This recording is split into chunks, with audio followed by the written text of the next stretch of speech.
Donc, docteur Mortaji, Moulay Hachem, oui, tu es dans le milieu du travail. Oui. Alors, en tant que quoi? En tant que médecin, en tant que conseiller Je suis médecin du travail, donc médecin spécialiste en médecine du travail. Et comme on disait toujours, c'est une spécialité malheureusement qui demeure méconnue, comme d'ailleurs tous les risques professionnels qui sont méconnus des médecins traitants malheureusement. Et notre rôle au niveau de l'entreprise, c'est justement cette prévention des risques professionnels. D'accord. Donc la prévention des risques professionnels, et comme vous savez, notre mission elle est préventive quasi exclusivement. Et chaque fois qu'on a des pathologies ou des patients qui nécessitent des traitements, on doit les adresser aux médecins traitants. Mais malheureusement, ce qui manque, c'est cette collaboration médecin traitant, médecin du travail. Donc, justement, quand on parle de parcours coordonné des soins, c'est en général par rapport à l'ANAM, par rapport aux organismes d'assurance maladie où on veut rembourser des actes médicaux, des dépenses de soins. Et ailleurs, il y a aussi la santé, parce que le principal objet de notre exercice, c'est le patient. Et on oublie ce côté de parcours des soins, si tu veux, dans le cadre de la prévention, pas seulement dans le remboursement des soins, entre le milieu professionnel et le médecin traitant, parce que le médecin du travail ne soigne pas, il n'examine pas, il n'examine que dans le cadre de découvrir, si tu veux, des maladies professionnelles. Justement parce que le milieu de travail, comme d'ailleurs n'importe quelle profession, si on prend n'importe quelle profession, donc on est en contact avec des risques, et ces risques peuvent générer soit des accidents, soit des maladies. Et donc là, on parle de maladies professionnelles ou d'accidents du travail. Et donc le rôle du médecin du travail, c'est en fait éviter à ce que ces atteintes à la santé surviennent. Ou si jamais ils surviennent, il faut les dépister le plus tôt possible afin de les adresser les salariés, parce que la médecine du travail n'est obligatoire malheureusement que dans le milieu privé, dans le secteur privé, parce que l'État ne s'oblige pas à instaurer ce qu'il oblige aux employeurs privés pour ces salariés qui sont les fonctionnaires. Et donc chaque fois qu'on découvre une maladie, on doit adresser le salarié pour se traiter chez son médecin traitant, son médecin de son choix. Vous avez parlé du parcours de soins. Moi, je veux un peu focaliser sur ce point-là, parce que si jamais nous avons des médecins référents par secteur, par zone géographique, comme ça, on pourra même créer des sentinelles de suivi d'un groupe de salariés par ce médecin traitant. Mais qui c'est qui doit le faire? Normalement, nous, on doit inciter donc le décideur à s'inscrire dans cette vision. Si on veut optimiser les dépenses de soins, ces mécanismes doivent tôt ou tard s'instaurer. Et donc l'Agence nationale d'assurance maladie comme régulateur et les organismes gestionnaires de l'assurance maladie, notamment la CNSS et la CNOPS, devaient normalement penser à ces mécanismes qui permettent l'optimisation des dépenses de soins.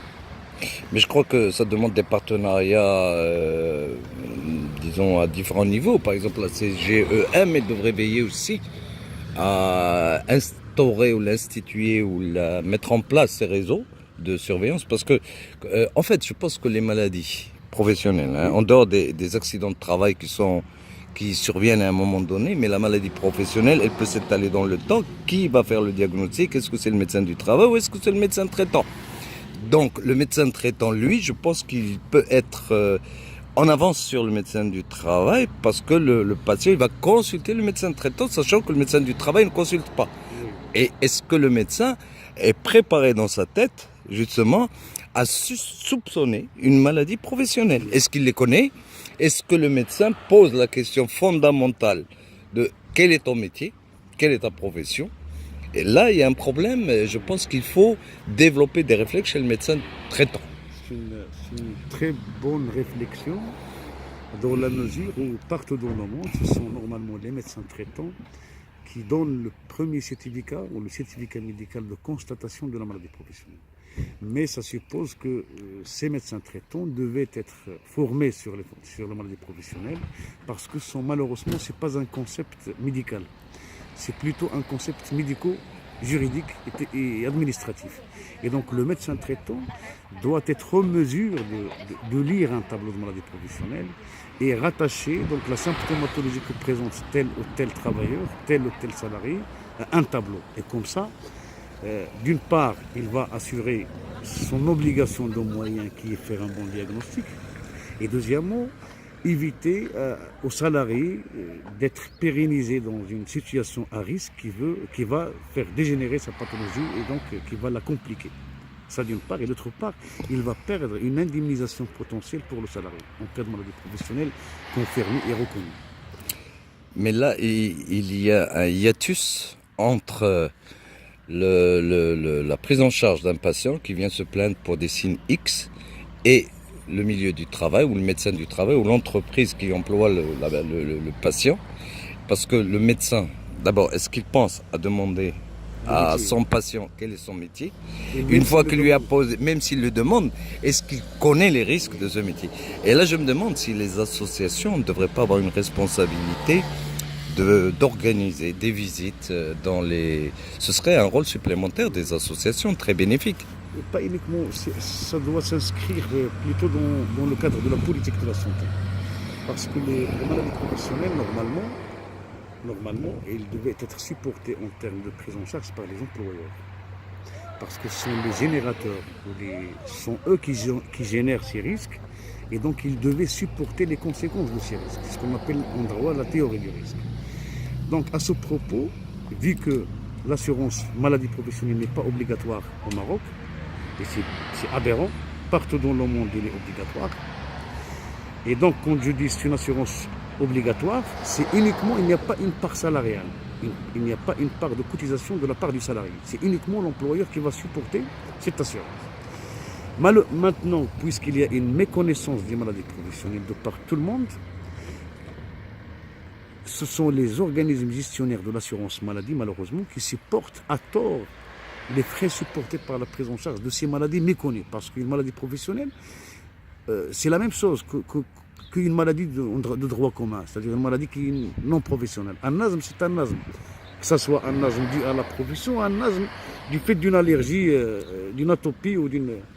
Donc, cet asthme sera pris à tort par la CNSS, alors qu'il devait normalement être pris en charge par l'employeur ou l'assurance, le cas échéant, si une assurance existe. Donc c'est ça l'enjeu.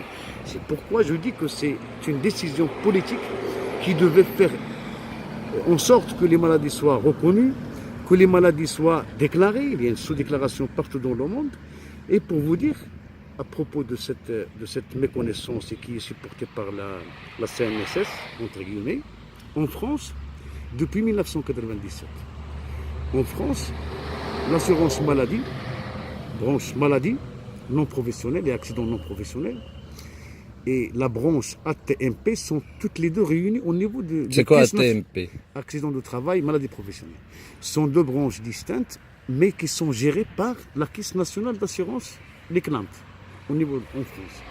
Et donc on s'est aperçu que la branche maladie supporte à tort une part très importante en termes de frais qui devait être supportée par la branche ATMP, accident de travail, maladie professionnelle. Et donc on a instauré une commission présidée par un magistrat de la Cour des comptes, et cette commission, chaque année, elle estime quel est le montant que doit verser la branche maladie professionnelle ATMP à la branche AMO, parce qu'il y a une sous-déclaration, une sous-estimation des maladies professionnelles. Vous voyez l'enjeu, et c'est 10 milliards. Oui. Donc c'est dire qu'il faut qu'il s'agisse d'une décision politique, pas uniquement un travail de terrain. C'est vrai, le travail de terrain interassociatif entre médecins, etc., c'est intéressant. Mais il faut qu'il y ait une décision politique parce que ce sont des enjeux financiers importants. D'accord. Merci beaucoup.